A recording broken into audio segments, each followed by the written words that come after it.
Hello, everyone. It is Steph. We are continuing our series on imposter syndrome this month. And the thing that I really want to talk to everybody about today is the fear of being your own brand.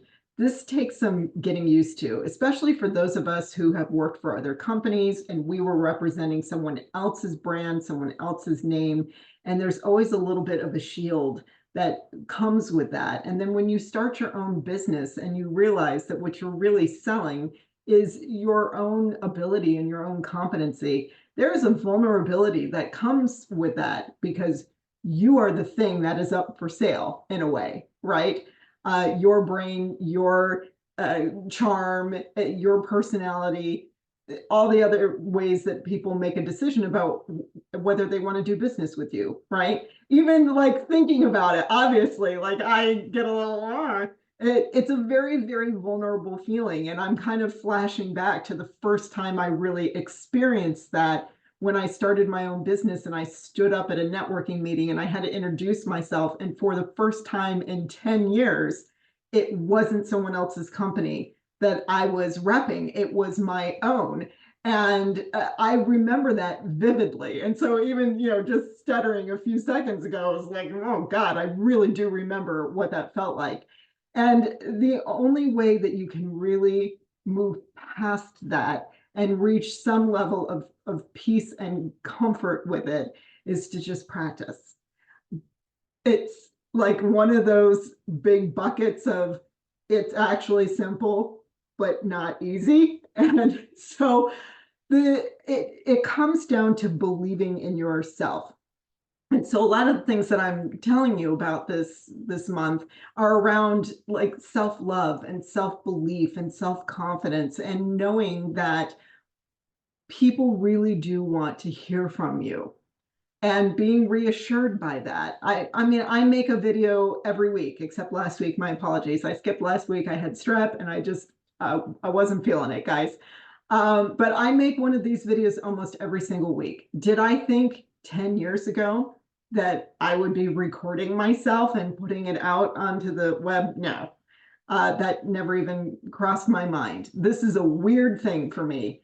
And I had to get to the point where it felt less weird and it felt more like an opportunity to help other people and connect with other people and to be of service.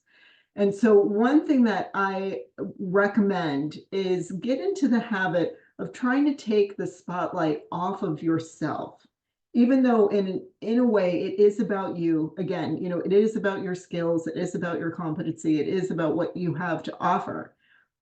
But it's in the service of other people. If you are in the service industry, it's about your customer. So when I do these videos or I send out my newsletter or I'm representing my business, I'm really representing my business and trying to show up in a way where how can I make somebody's life less stressful? How can I make their plan more strategic? How can I help their business become more profitable? As soon as I stop thinking about myself and whether I have something stuck to my face or I sound like a goober or is something just not going perfectly. As soon as I release myself from that and I transfer all of my focus and attention to the other person, it is incredibly liberating. So I I hope you have the courage of your conviction that whatever it is that you do for a living, there is an audience for it. There is someone out there who doesn't know how to do what you do or make what you make, and they need it. It would make their life in some way better. And so knowing that you exist and receiving information from you is a benefit. So please don't like crawl into bed and put the cover over your head and think like just nobody wants to hear what it is that you have to say. That couldn't be further from the truth. So just get in your reps. Okay. Try doing one thing a week that makes you mildly uncomfortable, but you also know that it would be good for your business and it would ultimately benefit someone else. And just start practicing. And if you need help coming up with a strategy or you need help overcoming your nerves, first of all, I certainly appreciate that. And secondly, that is why I'm here to help. So I hope that this is helpful. You can be your own brand and not have to reveal everything about yourself. You don't have to be totally exposed. You do have to show up. That is the name of the game, is showing up. So again, I can help you with that. I hope this is helpful. And next week I'll have something else for you. Take care, guys. Bye.